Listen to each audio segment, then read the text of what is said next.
Okay అమ్మా. గౌరవనీయులు రక్షణ శాఖ మంత్రి పెద్దలు రాజ్నాథ్ సింగ్ గారు, honourable minister civil aviation Kinjarapu Rammohan Naidu గారు, honourable minister IT human resource development Lokesh గారు, బీజేపీ రాష్ట్ర అధ్యక్షులు మాధవ్ గారు, సహచర మంత్రివర్గ సభ్యులు సత్యప్రసాద్ గారు, భరత్ గారు, సత్యకుమార్ యాదవ్ గారు, సవిత గారు, secretary defence Sanjeev Kumar garu, honorary advisor government of Andhra Pradesh Satish Reddy garu, గౌరవ పార్లమెంట్ సభ్యులు పార్సారథి గారు, గౌరవ ఈరోజే మనం చూస్తే chairman MD Bharat Forge Limited Baba Kalyani గారు, DG aero DRDO Rajalakshmi Menon గారు, గౌరవనీయురాలు స్థానిక శాసనసభ్యురాలు పల్లె సింధూరారెడ్డి గారు,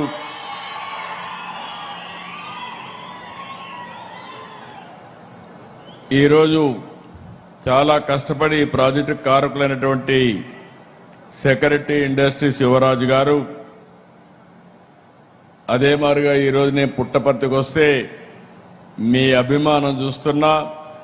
మీ అందరికీ పేరు పేరున మనస్ఫూర్తిగా నమస్కారాలు, అభినందనలు. పుట్టపర్తి అనంగానే మనకు గుర్తొచ్చేది సత్యసాయిబాబా. ఆయన బోధనలతో విశ్వశాంతికి ఒక సందేశాన్ని అందించిన పవిత్ర పుణ్య భూమి ఈ పుట్టపర్తి అని చెప్పి మీ అందరికీ విజ్ఞప్తి చేస్తున్నా.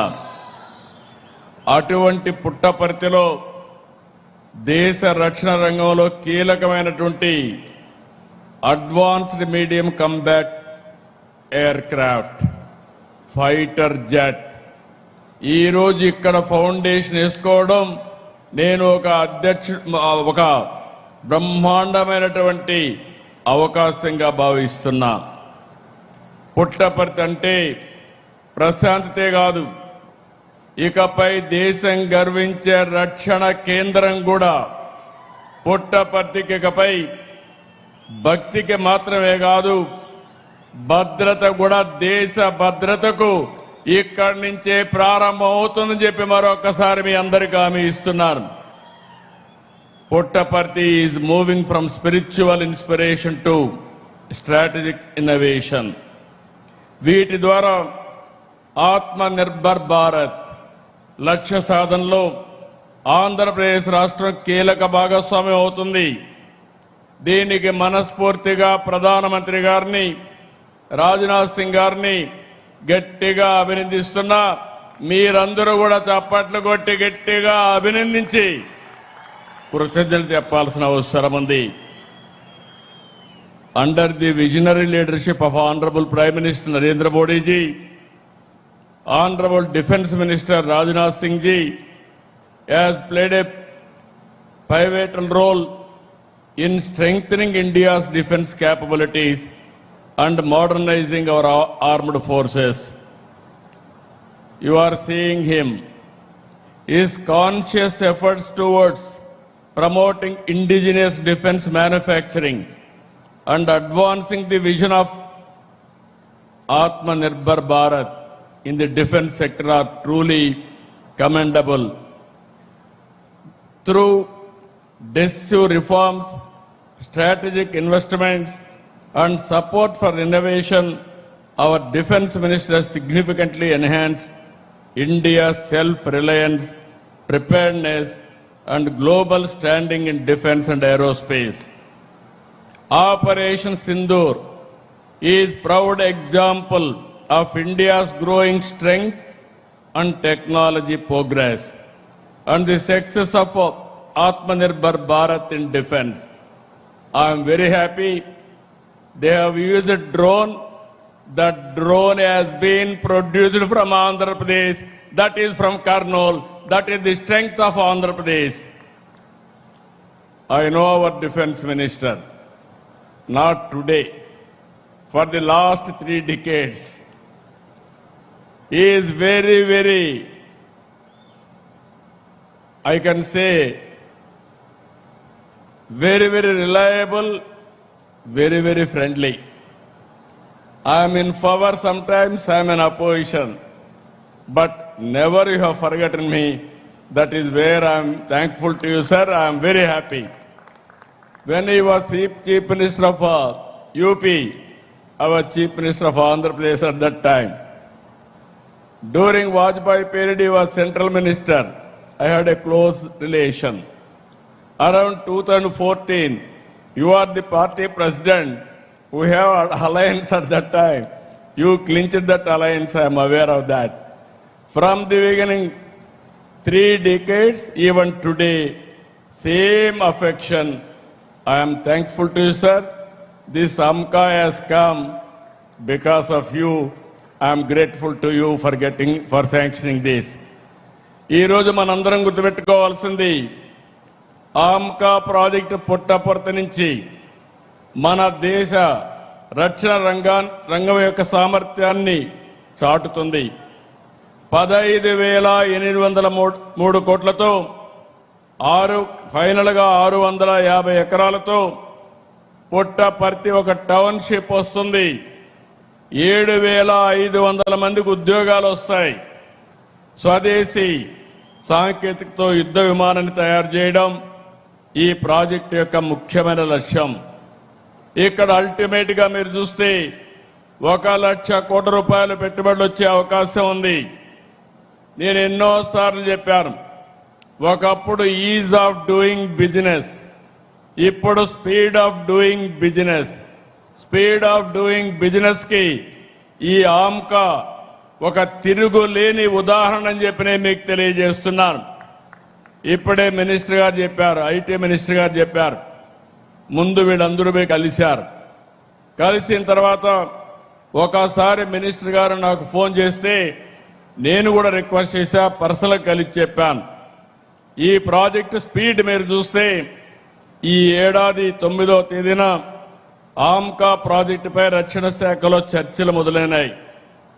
20వ తేదీన ప్రపోజల్స్ అడిగారు. 24వ తేదీన ప్రతిపాదనలు పంపించాం.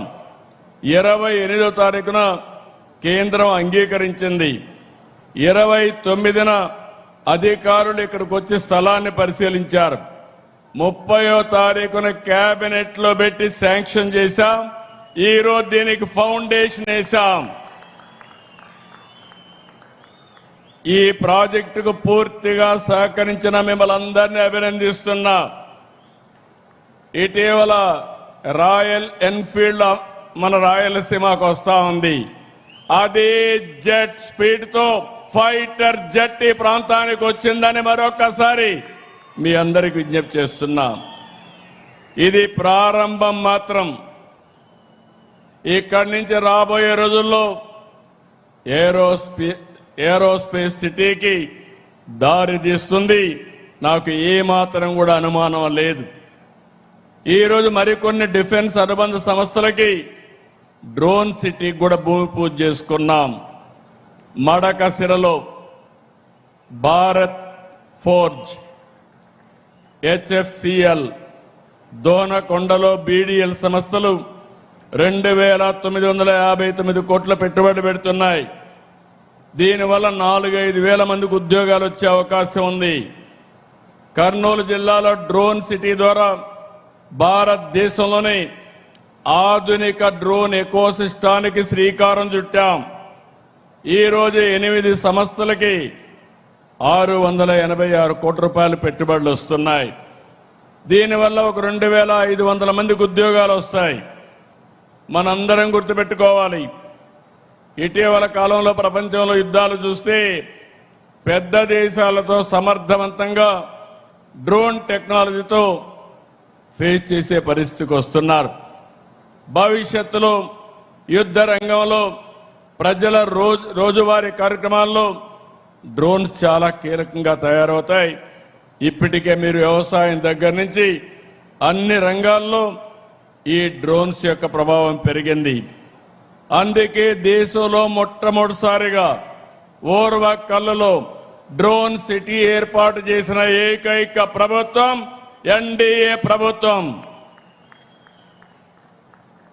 ఈరోజు మీరు ఒక్కసారి చూస్తే శ్రీహరికోట నుంచి అంతరిక్ష శక్తి, నాగాయ లంక నుంచి క్షిపణ శక్తి, విశాఖ నుంచి నౌకాదళ శక్తి, పుట్టపర్తి నుంచి వైమానిక రక్షణ శక్తితో దేశానికి ఏపీ రక్షణ కవచంగా నిలబడుతుంది.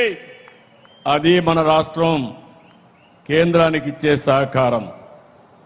ఇప్పుడు ఒకసారి చూస్తే అనంతపూర్ జిల్లా నేను 5 డికేడ్లుగా చూస్తున్నాను, 50 సంవత్సరాలుగా చూస్తున్నాను. ఒకప్పుడు రాయలసీమ అంటే రతనాల సీమ. శ్రీకృష్ణదేవరాయల కాలంలో వీధుల్లో వజ్రాలు రత్నాలు రాసులుగా పోసి అమ్మేవారిని చరిత్ర చెబుతుంది. ఇది మన ప్రైడ్. అలాంటి రాయలసీమలో అనంతపురం జిల్లాలో ఒక దశలో ఎడారిగా మారిపోయింది. ఈ ప్రాంతంలో నేను కష్టాలు చూశాను. ఒకసారి కరువు వస్తే నీళ్లు లేకపోతే, పశువులను కూడా మేపలేకపోతే ఇక్కడ పశువుల కోసం క్యాంపులు పెట్టి ఆ రోజు ఆ గడ్డి కూడా ఎక్కడి నుంచో తీసుకొచ్చాం. పంటలు పండకపోతే, నీళ్లు లేకపోతే కనీసం ఒక్కసారి ఇన్పుట్ సబ్సిడీ ఇమ్మంటే నేను ఆ రోజు ఇన్పుట్ సబ్సిడీ శ్రీకారం చుట్టాను. ఇంకో పక్క మీరు చూస్తే నేను ఎప్పుడు హెలికాప్టర్లో ఈ ప్రాంతానికి వచ్చినా ఎక్కడ కూడా చెరువుల్లో నీళ్లే ఉండేటివి కాదు, చెట్లు కూడా లేవు. అలాంటి రాయలసీమని పూర్తిగా మార్చిన ఘనత ఆ రోజు ఎన్టీఆర్ది, ఈరోజు తెలుగుదేశం పార్టీ ఎన్డీఏది. ఆ రోజు ఎన్టీఆర్ ఒకటే ఆలోచించారు, ఈ సీమకు నీళ్లు తేవాలి, జీవితాలు మార్చాలని ఆలోచించిన వ్యక్తి. కృష్ణా జలాలని రాయలసీమకు తరలించాలని హంద్రీ నీవా, తెలుగు గంగా, గాలేరు నగిరి సహా అనేక ప్రాజెక్టులు శ్రీకారం చుట్టారు. వాటిని పూర్తి చేసే బాధ్యత ఈరోజు మనం తీసుకుంటున్నాం. ఇది తప్పకుండా పూర్తి చేసి ప్రతి ఎకరాకు నీళ్లు ఇచ్చే బాధ్యత ఈ ప్రభుత్వానికి మీకు హామీ ఇస్తున్నా. జీడిపల్లి, గండికోట, చెర్లోపల్లి, గొల్లపల్లి ఉపయోగంలో ఇచ్చాం. ఒక ప్రాజెక్టు ఏ విధంగా మారుతుందంటే, ఒక గొల్లపల్లి వల్ల కియా మోటార్ వచ్చే పరిస్థితి వచ్చింది. ఇంకో పక్క భైరవాణి తిప్ప, పేరూరు ప్రాజెక్టులు త్వరలోనే కృష్ణా జలాలు ఇస్తాం. సమర్థ నీటి నిర్వహణతో సీమ గడ్డకు జలహారతి ఇచ్చాం. గవర్నమెంట్ ఆఫ్ ఇండియా సహకారంతో సీమ దశ మారుతుంది. నిన్ననే 1,00,000 కోట్ల ప్రాజెక్టుతో సీమ ప్రపంచానికి హార్టికల్చర్ హబ్ గా తయారు చేసే బాధ్యత ఈ ప్రభుత్వానిదని మరొక్కసారి విజ్ఞప్తి చేస్తున్నా. రాయలసీమలో ఐరన్ ఓర్ ఉంది, లైమ్ స్టోన్ ఉంది, అనేక ఖనిజ వనరులున్నాయి. వీటిని సమర్థవంతంగా ఉపయోగించుకుంటాం. కడప స్టీల్ జూన్లో ప్రారంభించి 2028 డిసెంబర్ నాటికి పూర్తి చేసి కానుకగా రాయలసీమకి ఇచ్చే బాధ్యత ఎన్డీఏ ప్రభుత్వానిదని చెప్పి నేను మీకు తెలియజేస్తున్నా. ఈ ఖనిజ వనరుల్ని సమర్థవంతంగా ఉపయోగించుకుంటాం. స్టీల్ ప్లాంట్లకి, సిమెంట్ ప్లాంట్లకి శ్రీకారం చుడతాం. Solar, wind, pumped storage, renewable energy ఉత్పత్తికి సీమ కేంద్రంగా మారుతుంది. Defence, drone, space, aerospace, automobile, electronics, steel పరిశ్రమలు, అదే మరి సిమెంట్ పరిశ్రమల రాకతో రాయలసీమ నిజంగానే నేను ఎన్నోసార్లు చెప్పా, రాయలసీమని రతనాల సీమ చేసే బాధ్యత ఈ ఎన్డీఏ ప్రభుత్వం తీసుకుంటాం. కొప్పర్తి ఇండస్ట్రియల్ నోడ్ ని ఎలక్ట్రానిక్ మ్యానుఫ్యాక్చర్ క్లస్టర్ గా తీర్చిదిద్దాం. శ్రీహరికోట పక్కనే స్పేస్ సిటీ వస్తుంది. రేపో ఎల్లుండో తిరుపతికి రాయల్ ఎన్ఫీల్డ్ తీసుకురావడమే కాదు, రాయలసీమని సగర్వంగా నిలబెట్టే బాధ్యత ఈ ప్రభుత్వం తీసుకుంటాం. ఒక్క నిర్ణయం 2017లో ఉమ్మడి అనంతపురం జిల్లా పెనుగొండలో కియా పరిశ్రమ తెచ్చాం. ఇప్పటి వరకు 18 లక్షల కార్లు ఉత్పత్తి చేయడమే కాదు, 80 దేశాల్లో ఇక్కడ తయారు చేసిన కరువు సీమలో తయారు చేసిన కార్లు 80 దేశాల్లో తిరుగుతున్నాయి. రాయలసీమ ఒకప్పుడు డ్రౌట్ జోన్, ఈరోజు గ్రోత్ జోన్ గా మార్చామని చెప్పి కూడా నేను మీకు తెలియజేస్తున్నా. నిన్ననే సీమలో దశాబ్దాలుగా అద్భుత సేవలు అందిస్తున్న ఆర్డీటీకి ఇబ్బందులు వస్తే విదేశ విరాళాల విషయంలో తలెత్తిన సమస్యని లోకేష్ గారు వెళ్లి సమన్వయంతో పరిష్కారం చేసి మళ్లీ వారి సేవలు ఈ జిల్లాకు అందుబాటులో ఇచ్చి తేవడం ఇదొక శుభ పరిణామం. ఇప్పుడు మనకు మరో గోల్డెన్ ఛాన్స్ కూడా వచ్చింది. ఒకప్పుడు గోల్డ్ అంటే కేజీఎఫ్, కోలార్ గోల్డ్ ఫీల్డ్స్. రాబోయే రోజుల్లో గోల్డ్ అంటే జేజీఎఫ్, అంటే జొన్నగిరి గోల్డ్ ఫీల్డ్ ఇప్పుడు కర్నూలులో వస్తా ఉంది. ఈ ఏడాది 600 కేజీలు తయారు చేస్తాం. రెండో సంవత్సరం 1500 కేజీలు తయారవుతుంది. రానున్న రోజుల్లో గోల్డ్ తయారీకి చిరునామాగా మన ఆంధ్రప్రదేశ్ తయారవుతుందని మరొక్కసారి మీ అందరికీ విజ్ఞప్తి చేస్తున్నాం. సీమ నేలపై తిరుమల, శ్రీశైలం, కాళహస్త్రి, కాణిపాకం, అహోబిలం, మంత్రాలయం, ఒంటిమిట్ట, పుట్టపర్తి ఇలాంటి ఆలయాలు ఆధ్యాత్మిక శోభనిస్తున్నాయి. దేవాలయాల పవిత్రతను కాపాడాం, సేవల్లో నాణ్యత పెంచాం. దీంతో ఆలయాలన్నీ కూడా కిటకిటలాడుతున్నాయి. మరోవైపు సమర్థ నీటి నిర్వహణతో ఆధునిక దేవాలయాలైనటువంటి జలాశయాలు కళకళలాడుతున్నాయి. ఈ విషయం మీరందరూ గుర్తుపెట్టుకోవాలి. ఇప్పుడు మే నెలలో ఉన్నాం. పుట్టపర్తి చెరువులో నీళ్లున్నాయంటే అది సమర్థవంతమైన పరిపాలన ఫలితం. ఇంకొక పక్క నేను ఇక్కడుండే మిమ్మల్ని అందరినీ ఒకటే కోరుతున్నా. ఒకప్పుడు రాయలసీమ అంటే రాళ్ల సీమ, కరువు సీమ. నేను మీ అందరికీ చెప్పాను, రాయలసీమని రతనాల సీమగా మార్చే బాధ్యత మాది అని ఆ రోజు చెప్పాను. ఈ రోజు ఆ దిశగా ముందుకు పోతున్నాం. మీరందరూ ఇది వాస్తవాన్ని భావిస్తే గట్టిగా అభినందించాల్సిందిగా ఈ ప్రభుత్వాన్ని కోరుతున్నాం. బుల్లెట్ స్పీడ్ లో పోతున్నాం. ఇక్కడుండే యువతకు ఒకటే కోరుతున్నాం, మీరందరూ కూడా ఆలోచించాల్సిన అవసరం ఉంది. అవకాశాలు తెచ్చే బాధ్యత మాది, అవి సద్వినియోగం చేసుకునే బాధ్యత మీది. గత 5 సంవత్సరాలు విధ్వంసంతో అన్ని రంగాలు నాశనం చేశారు. ప్రజలు అధికారం ఇస్తే క్రిమినల్ పాలిటిక్స్ చేశారు, పరిశ్రమలు తరిమేశారు, సాగునీటి రంగానికి తీరని ద్రోహం చేశారు. అలాంటి సమయంలో రాష్ట్ర పునర్నిర్మాణం కోసం ప్రధానమంత్రి నరేంద్ర మోడీ గారు, అదే మరి జనసేన అధినేత పవన్ కళ్యాణ్ గారు, నేను కలిసి హామీ ఇచ్చాం. సంక్షేమం, అభివృద్ధి, సుపరిపాలనతో మళ్ళీ బ్రాండ్ క్రియేట్ చేస్తామని చెప్పాం. 23 నెలలు 23 లక్షల కోట్ల రూపాయలు పెట్టుబడులు సాధించిన ఏకైక ప్రభుత్వం ఎన్డీఏ ప్రభుత్వాన్ని మీ అందరికీ విజ్ఞప్తి చేస్తున్నా. ఇవి పూర్తి చేసి 24 లక్షల మందికి ఉద్యోగాలు వస్తాయి.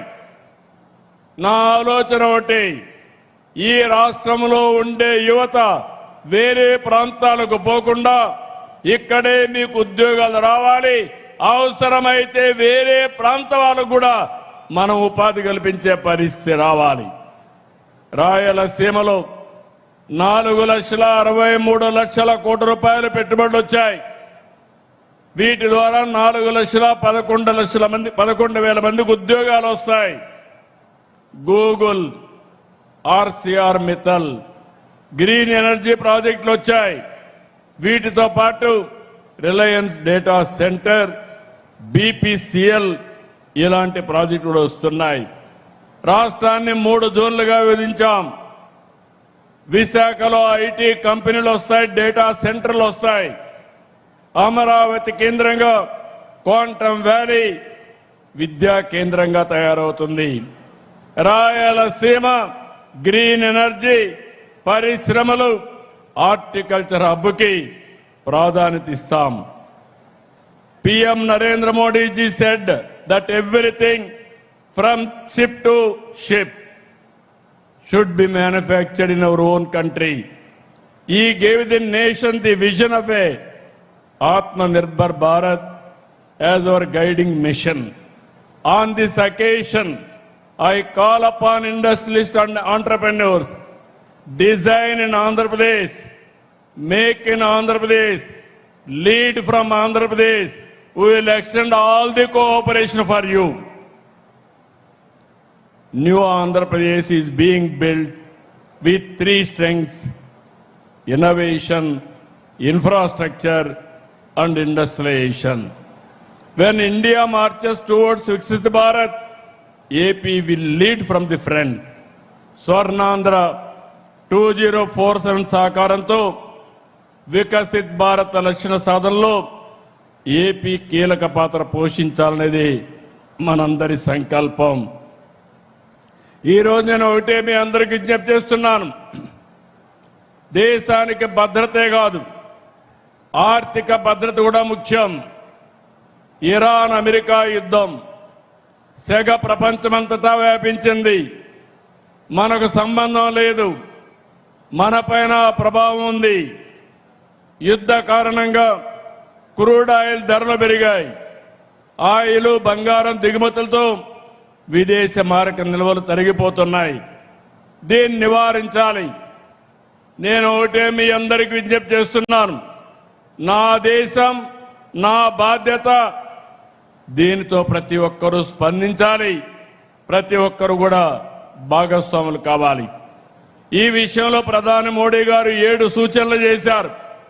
వర్క్ ఫ్రమ్ హోమ్ ఆచరించడం, బంగారు కొనుగోలు నిలిపేయడం, పబ్లిక్ ట్రాన్స్పోర్ట్ వినియోగించడం, వంట నూనెల వాడకం తగ్గించడం, ప్రకృతి సేద్యానికి మళ్లడం, స్వదేశీని ప్రోత్సహించడం, విదేశ ప్రయాణాలకు దూరంగా ఉండడం వంటి సూచనల్ని ప్రధానమంత్రి గారు ప్రతిపాదించారు. అనేక దేశాలు ఇప్పటికే పొదుపు చర్యలు చేపట్టాయి.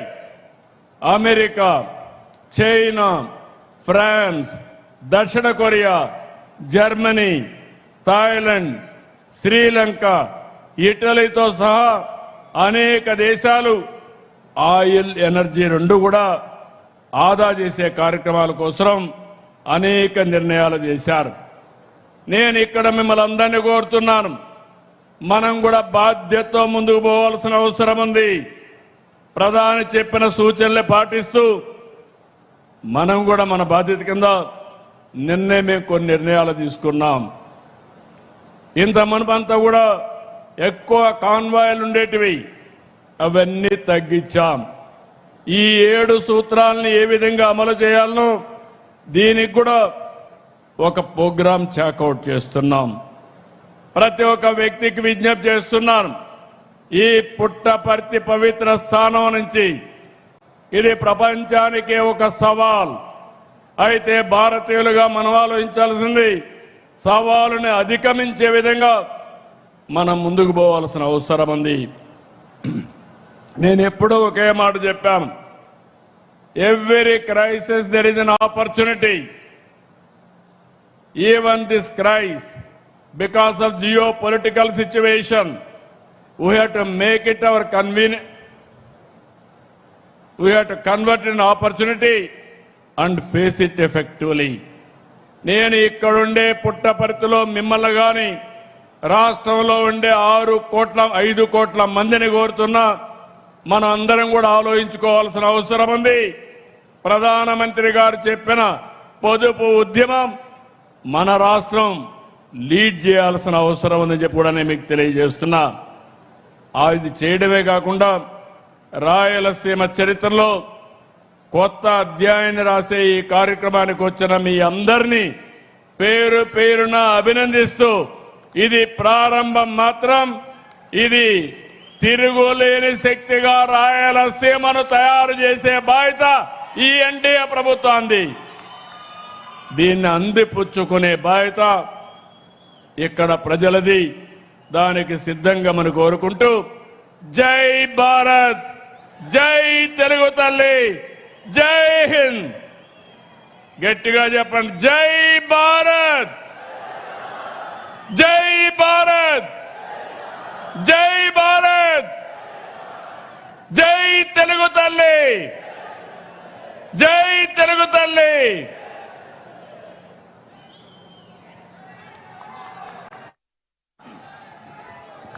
మాన్య ముఖ్యమంత్రి గౌరవనీయులు శ్రీ నారా చంద్రబాబు నాయుడు గారికి కృతజ్ఞతలు సమర్పించుకుంటూ, మరి